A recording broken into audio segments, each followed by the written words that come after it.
नमस्कार दोस्तों, इन्फोटॉस के बहुत ही फ्रेश एपिसोड में आपका स्वागत है। तो चलिए शुरू करते हैं। आज की दोस्तों सबसे पहली अपडेट निकल कर आ रही है world's largest two wheeler manufacturer Hero MotoCorp को लेकर, जहां पर दोस्तों इंडियन मार्केट में स्पेसिफिकली जो ईवी मार्केट है वहां पर उनकी जो प्रेजेंस है उसको और भी बेहतर बनाते हुए हीरो मोटरकॉर्प के द्वारा Bangalore based EV manufacturing company Ather Energy में 420 करोड़ रुपीस की इन्वेस्टमेंट कर दी गई है। दोस्तों जो अथर एनर्जी कंपनी है वो हमारे देश की one of the fastest emerging EV manufacturing company है एंड करंटली उनके ग्रोथ के लिए वो कई सारे राउंड्स में फंड रेज करने में लगे हुए हैं। एंड नाउ हीरो मोटरकॉर्प जो कि एक वेल नोन कंपनी है, इन्होंने अथर एनर्जी में 420 करोड़ रुपीस की इन्वेस्टमेंट कर दी है, जिसके चलते हीरो मोटरकॉर्प का शेयर इस कंपनी में 35% से ऊपर चला जाएगा, क्योंकि इससे पहले भी जो हीरो मोटरकॉर्प है वो अथर एनर्जी में 34.8% का स्टेक एक्वायर कर रही थी।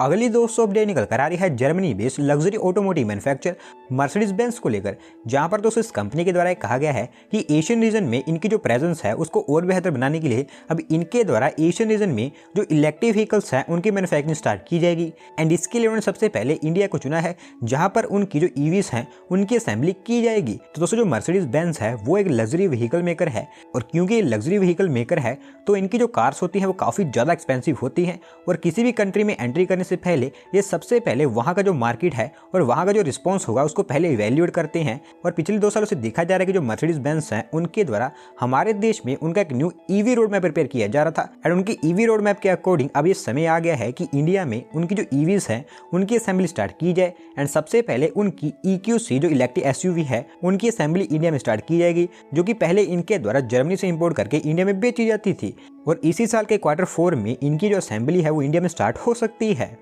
बढ़ते हैं दोस्तों अगली अपडेट की तरफ, जो निकल कर आ रही है अंडर कंस्ट्रक्शन राम मंदिर को लेकर, जहां पर दोस्तों श्री राम जन्मभूमि तीर्थ क्षेत्र ट्रस्ट जो कि राम टेम्पल के कंस्ट्रक्शन वर्क को हैंडल कर रही है, उनके द्वारा कहा गया है कि राम मंदिर के फाउंडेशन का जो सेकंड फेज है वो इसी जनवरी मंथ में कंप्लीट कर दिया जाएगा। दोस्तों अगर आपको नहीं पता तो राम मंदिर का जो कंस्ट्रक्शन है फिर जो फाउंडेशन वर्क है उसको 2 फेजेज में कंप्लीट किया जाना है। एंड इसमें जो फर्स्ट फेज था वो अगस्त में स्टार्ट हुआ था, जो कि अक्टूबर के एंड तक कंप्लीट हो गया था, एंड वहीं इसका जो सेकंड फेज था वो अक्टूबर एंड से स्टार्ट हो गया था। एंड अब ऐसा कहा जा रहा है कि जनवरी के इसी मंथ में इसको कंप्लीट कर दिया जाएगा, जिसके बाद में राम मंदिर का जो फाउंडेशन का काम है वो पूरी तरह से कंप्लीट हो जाएगा और उसका जो एक्चुअल कंस्ट्रक्शन वर्क है वो भी स्टार्ट हो पाएगा। अगली दोस्तों अपडेट निकल कर आ रही है Indian weather forecasting agency India Meteorological Department को लेकर, जहां पर दोस्तों हमारे देश में उनकी जो वेदर फोरकास्टिंग रिलेटेड सर्विसेज हैं उनको बेहतर बनाते हुए इंडिया मेट्रोलॉजिकल डिपार्टमेंट के द्वारा हमारे देश में उनके 4 न्यू वेदर रडार्स को सेटअप कर दिया गया है, जो कि ऑपरेशनल भी कर दिए गए हैं। दोस्तों जो वेदर रडार है ये डोपलर वेदर रडार्स हैं,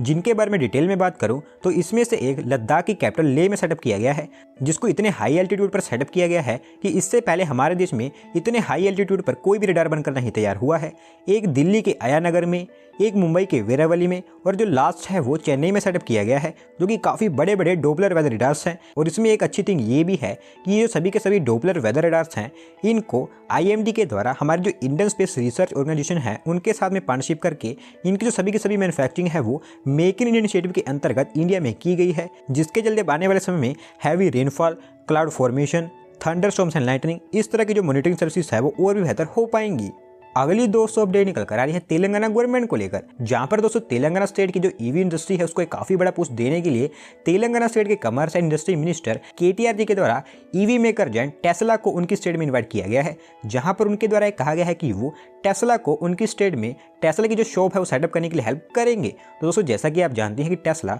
वर्ल्ड की one of the top EV maker है, एंड करंटली हमारे देश में एंट्री करने के लिए इनको कई तरह की प्रॉब्लम सामने आ रही है, क्योंकि हैवी टैक्सेस के कारण ये हमारे देश में उनकी जो ऑपरेशन है उनको स्टार्ट नहीं कर पा रहे हैं। एंड रिसेंटली इसको लेकर एलोन मस्क के द्वारा सोशल मीडिया पर ट्वीट किया गया था, जहां पर उनके द्वारा बताया गया था कि इंडिया में उनका क्या प्रोग्रेस चल रहा है। और दोस्तों इसी को देखते हुए तेलंगाना स्टेट के कमर्स एंड इंडस्ट्री मिनिस्टर के द्वारा रीट्वीट करते हुए टेस्ला को उनकी स्टेट में इन्वाइट किया गया है, जहां पर उनके द्वारा कहा गया है कि उनकी गवर्नमेंट टेस्ला को उनकी स्टेट में उनकी जो शॉप है वो सेटअप करने के लिए हेल्प करेगी, क्योंकि जो तेलंगाना स्टेट है वो sustainability initiatives and business destination choices में काफ़ी आगे आती है। एंड इस ट्वीट को दोस्तों काफ़ी सारे फिल्म एक्टर्स के द्वारा भी जो कि तेलंगाना से उनके द्वारा भी रीट्वीट किया गया था, जिसके चलते हो सकता है कि जो मैटर है ये हमारी सेंट्रल गवर्नमेंट तक पहुंच जाए।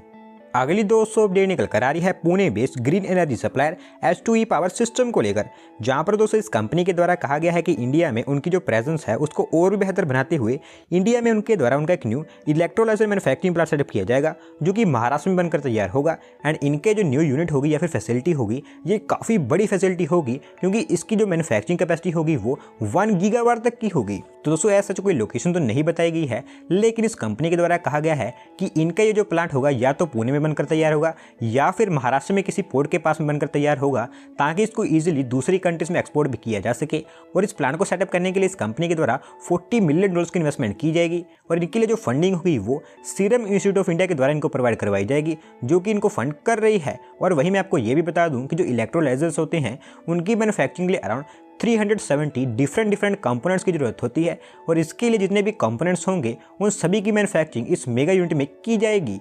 बढ़ते हैं दोस्तों अगली अपडेट की तरफ, जो निकल कर आ रही है मुंबई की अपकमिंग न्यू बीच को लेकर, जहां पर दोस्तों मुंबई मैरीटाइम बोर्ड के द्वारा कहा गया है कि उनके द्वारा मुंबई की जो अक्सा बीच है उसको रीडेवलप करने का काम स्टार्ट किया जाना है, क्योंकि मुंबई मैरीटाइम बोर्ड को इसके रीडेवलपमेंट के लिए सभी तरह की जो इन्वायरमेंटल क्लियरेंसेस है वो मिल गई हैं। दोस्तों जो मुंबई की अक्सा बीच है वो मुंबई के वेस्टर्न सबर्ब्स में लोकेटेड है, और ये जो बीच थी ये पहले कोस्टल रेगुलेशन जोन के अंदर में आती थी, लेकिन नाउ इसको कोस्टल रेगुलेशन जोन से बाहर कर दिया गया है, जिसके चलते इसका जो डेवलपमेंट है वो काफ़ी बेहतर ढंग से हो सकता है। और प्लान्स के अकॉर्डिंग जो अक्सा बीच होगी इसको अराउंड 20 करोड़ रुपीज़ का मेक ओवर दिया जाएगा, जिसके अंतर्गत 1 किलोमीटर लंबी anti erosion wall, landscaping, food plaza, volleyball court, pathway, इस तरह की जो थिंग्स है वो यहाँ पर बनकर तैयार होगी। और दोस्तों जो कुछ थिंग्स है जो मैंने आपको बताई हैं, ओवरऑल प्लान्स के अकॉर्डिंग जो अक्सा बीच होगी और इसका जो ओवरऑल एरिया होगा उसको 11 पार्ट्स में डिवाइड किया जाएगा। करंटली इसकी प्लानिंग की जा रही है कि कैसे इसको डेवलप किया जाए, और प्लान्स के अकॉर्डिंग ही 2023 तक ये पूरी तरह से रीडेवलप हो जाएगी,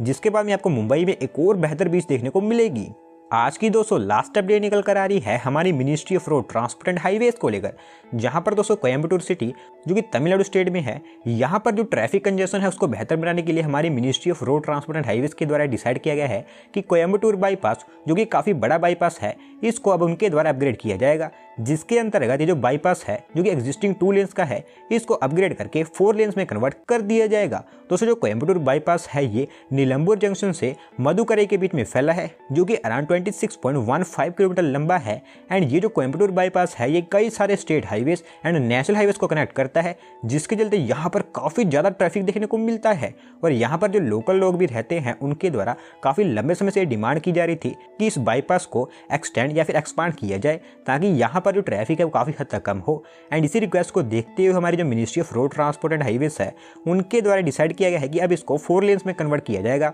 और प्रेजेंट टाइम में हमारी जो मिनिस्ट्री है उनके द्वारा इसके लिए जो पूरा प्लान प्रिपेयर किया जाएगा या फिर इसकी जो DPR प्रिपेयर की जाएगी, उसके लिए करंटली जो कंसल्टेंट है उसको हायर किया जा रहा है। जब एक बार कंसल्टेंट हायर हो जाता है और जब DPR बनकर तैयार हो जाती है तो हमें यहाँ पर इसका जो काम है वो होता देखने को मिलेगा। तो दोस्तों आज की वीडियो में बस इतना ही। अगर आप अपनी तरफ से कोई अपडेट सबमिट करना चाहते हैं तो डिस्क्रिप्शन में दिए गए लिंक पर क्लिक करके सबमिट कर सकते हैं। और अगर आज की वीडियो पसंद आई हो तो वीडियो को लाइक करें, चैनल को सब्सक्राइब करें। धन्यवाद आपका वीडियो को देखने के लिए।